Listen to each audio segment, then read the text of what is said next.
In 1941, the German Luftwaffe had a simple goal: destroy the Suez Canal and starve the British Empire. Night after night, hundreds of Heinkel bombers filled the Egyptian sky, guided by the shimmering moonlit waters of the canal. The British defense was desperate. They couldn't move the canal, and they couldn't hide it. Or could they? Enter Jasper Maskelyne, a world-famous stage magician from London who claimed he could make North Africa's most vital waterway vanish into thin air. To the career generals, it sounded like a joke. But Maskelyne wasn't laughing. Using a combination of mirrors, searchlights, and thousands of gallons of paint, he pulled off a trick so massive that it baffled the most elite pilots in the Third Reich.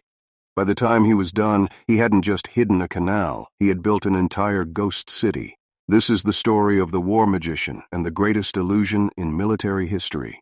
By early 1941, the North African campaign was a meat grinder. General Erwin Rommel, the Desert Fox, was pushing toward Cairo, and the Luftwaffe was methodically dismantling the British supply lines. The crown jewel of those lines was the Suez Canal. If the canal fell, the British would have to sail around the entire continent of Africa to reach India, likely losing the war in the Mediterranean. The problem was visibility. At night, the Suez Canal acted like a giant mirror, reflecting the moon and stars perfectly. To a German bombardier, it was a glowing silver ribbon that led straight to the most important locks and ports. No amount of anti-aircraft fire could stop every bomber, and no camouflage netting was large enough to cover a 100-mile-long waterway. Further west, the city of Alexandria, Egypt's most important port, was also being reduced to rubble. The Royal Navy depended on these docks to refuel and rearm. The city was congested, filled with civilians and strategic fuel depots. Every night, the sky would light up as German incendiaries turned the harbor into an inferno. The British military command was out of ideas. They were fighting a conventional war against a superior air force. They needed a miracle, or at least a very good distraction. That's when they received a letter from a man who spent his nights making women float and rabbits disappear. Jasper Maskelyne promised that if the army gave him enough mirrors and a team of artists, he could win the war in the desert without firing a single bullet. Jasper Maskelyne was the definition of an underdog in the military world. He was a dandy, a performer who understood the psychology of misdirection better than the ballistics of artillery. When he arrived in Africa, he formed a unit known as the Magic Gang. It consisted of a set designer from the London Theatre, a chemistry professor, and various artist soldiers. The army top brass viewed them with open contempt. They wanted more tanks, not more paintbrushes. But Maskelyne proposed two stupid ideas that were so ambitious they bordered on the impossible. First, to save the Suez Canal, he wanted to build 24 massive, shuddering searchlights. He designed a series of spinning mirrors that could create a wall of strobing, blinding light that swept across the sky for miles. The goal wasn't just to blind the pilots, but to distort their depth perception so they couldn't tell where the water ended and the desert began. Second, to save Alexandria, he wanted to build a second Alexandria. He found a swampy area just 1 mile away from the actual port called Mariut Bay. He proposed building an entire dummy city out of wood, canvas, and debris. This fake port would include dummy houses, fake streets, and most importantly, fake harbor lights that mimicked the real Alexandria. The idea was to turn off every single light in the real city and turn on the lights in the fake one. When the German bombers arrived, they would see a glowing port city exactly where they expected it to be, oblivious to the fact that they were bombing a series of empty wooden sheds in a swamp. The construction of the ghost port of Mariut was a feat of theater on a continental scale. Maskelyne and his magic gang spent weeks in the swamp, meticulously measuring the real harbor's layout. They built fake lighthouses, mock anti-aircraft batteries, and even set up burning buildings using timed pyrotechnics to simulate hits from the previous night's raid.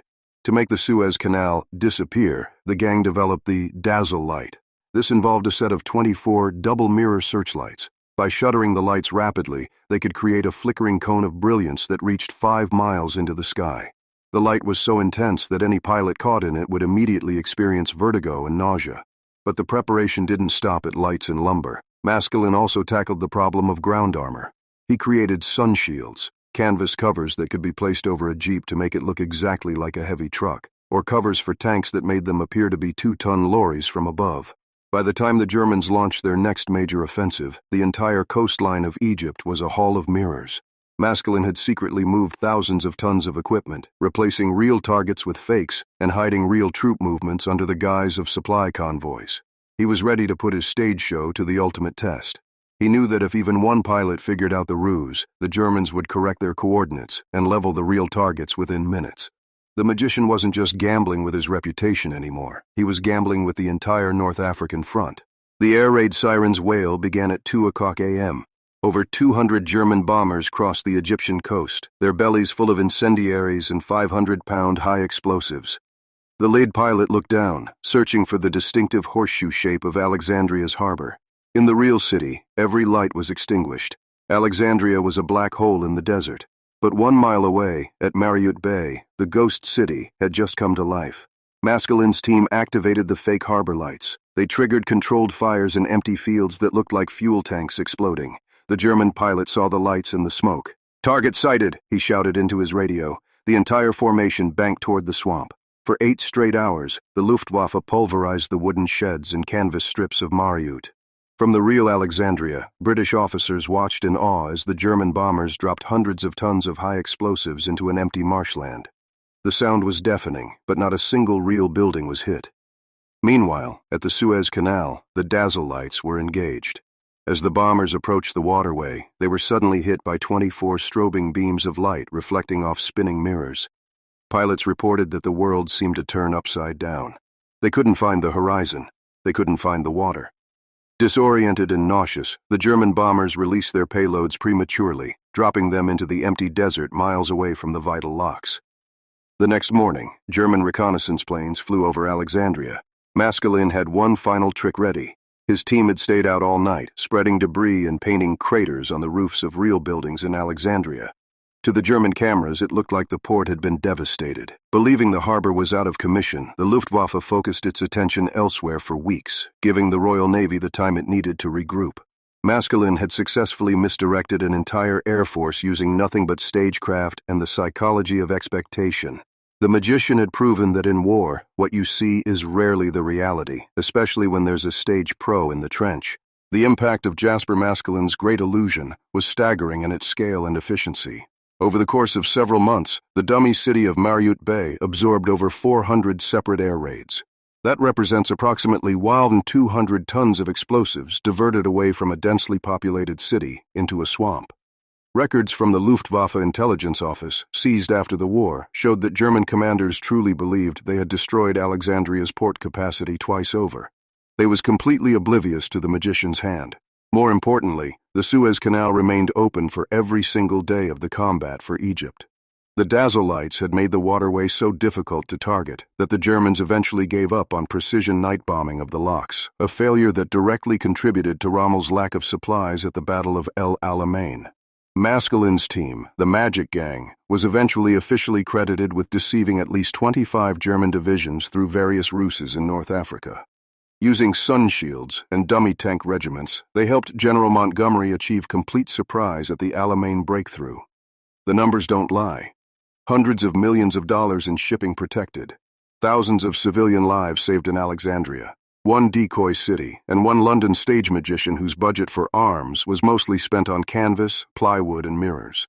Maskelyne had taken the concept of the trick and applied it to a theater of war 1,000 miles wide, turning the Mediterranean into his personal stage. Jasper Maskelyne returned to London after the war with a chest full of medals, but his achievements remained classified for decades. Because his methods were so effective, the British government didn't want the world to know the exact details of how they had blinded and fooled the Axis powers. He eventually retired to Nairobi, Kenya, where he opened a driving school, perhaps a final irony for a man who had spent the 1940s ensuring that nobody could correctly judge distance or direction. He passed away in 1973, long before his story became a subject of historical debate. Some skeptics have questioned the scale of Maskelyne's influence, but the ghost city of Mariut and the existence of the dazzle units are well-documented facts. His true legacy is the birth of modern military deception. The techniques he pioneered with the Magic Gang laid the groundwork for today's electronic warfare and cloaking strategies. Maskelyne showed that in a world of massive firepower and industrial destruction, a single man with a creative mind can still change the course of history. He wasn't a soldier who outfought his enemy. He was an artist who outthought them. And in the black sands of the Egyptian desert, his greatest trick remains one of the finest stories of survival through ingenuity. He didn't just perform miracles on stage. He saved an empire with a deck of cards and a few well-placed mirrors.